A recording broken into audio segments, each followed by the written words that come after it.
À la découverte de nature, bienvenue.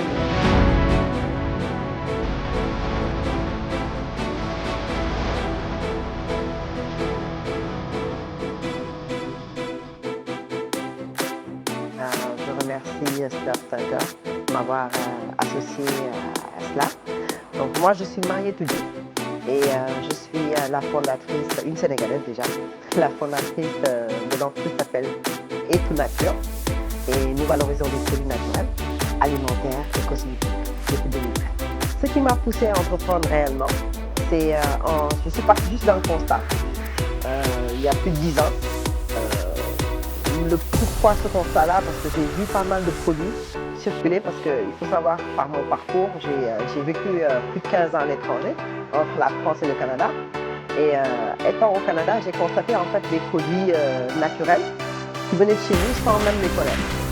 Et je me suis dit pourquoi pas nous faire des recherches sur ces produits-là. Par exemple le baobab, le moringa, que j'entendais juste de nom, que j'avais peut-être la publicité au Sénégal, mais je ne savais même pas comment faire. Et en 2012, j'ai décidé en fait de quitter le Canada pour aller au Burkina, pour vraiment travailler dans le domaine pur de la finance, mais aussi pour en même temps travailler avec les mouvements de femmes dans le milieu du corps de quartier. Et c'est de là-bas que l'idée m'est venue de dire, ok, maintenant c'est quelque chose que je connais, et pourquoi ne pas les valoriser au Sénégal, les rendre accessibles au public qui les connaissait. Et l'histoire des Nature, c'est ça.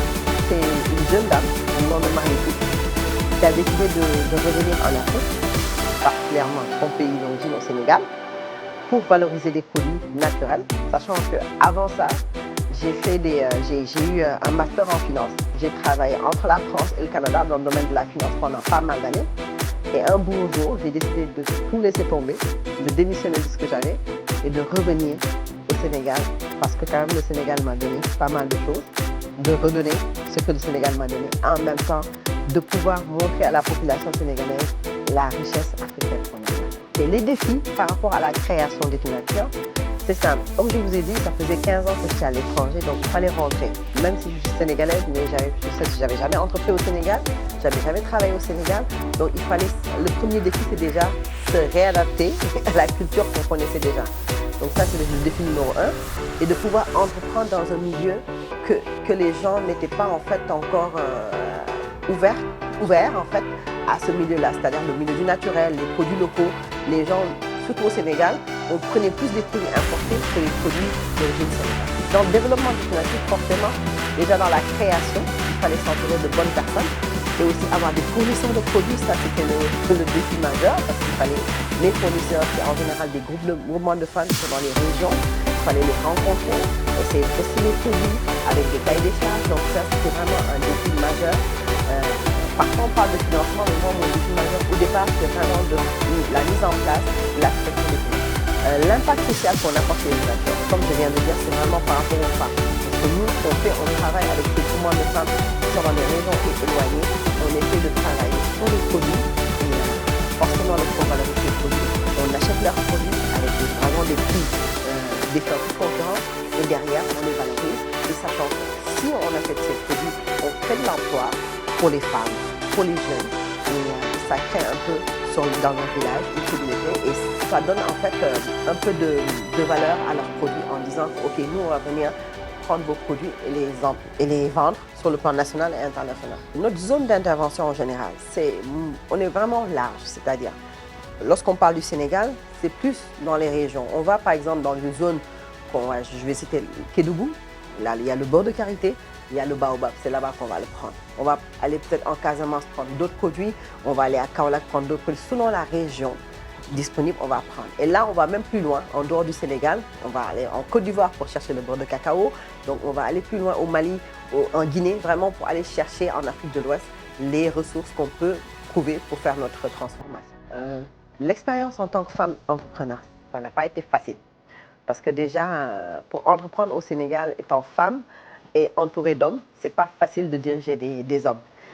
Surtout ici, dans notre culture, on n'est pas habitué à laisser la femme en avant. Et aussi pour aller dans des événements sur le plan national et international, tout ce qui est poids, tout ce qui est force qu'il faut avoir, c'est pas évident d'entreprendre.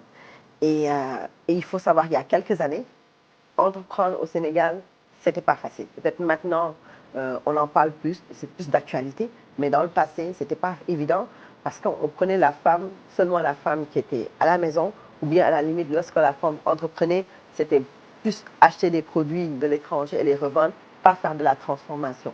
Voilà, c'est ça. Qu'est-ce que je vais dire aux femmes qui souhaitent entreprendre? Je dis c'est simple, partez d'une idée, allez-y, vivez de votre passion, c'est ça qui est le plus important. Parce que le plus important, c'est de vraiment vivre de la passion. Mais il faut commencer par quelque chose, aller à l'action. L'appel que je vais donner à la jeunesse africaine, c'est vraiment de croire en eux. Il faut croire en ce qu'on fait, parce que moi, lorsque je venais, les gens ne me comprenaient pas, ne croyaient pas ce que je faisais, mais j'y ai cru.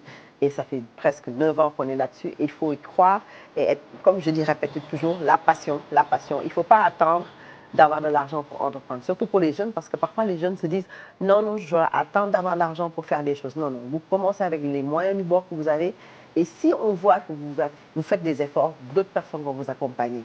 Commencez par ce que vous avez, votre entourage, votre famille qui va vous accompagner, mais allez-y, n'hésitez pas à entreprendre, parce que tout le monde ne peut pas travailler dans la vie. Donc,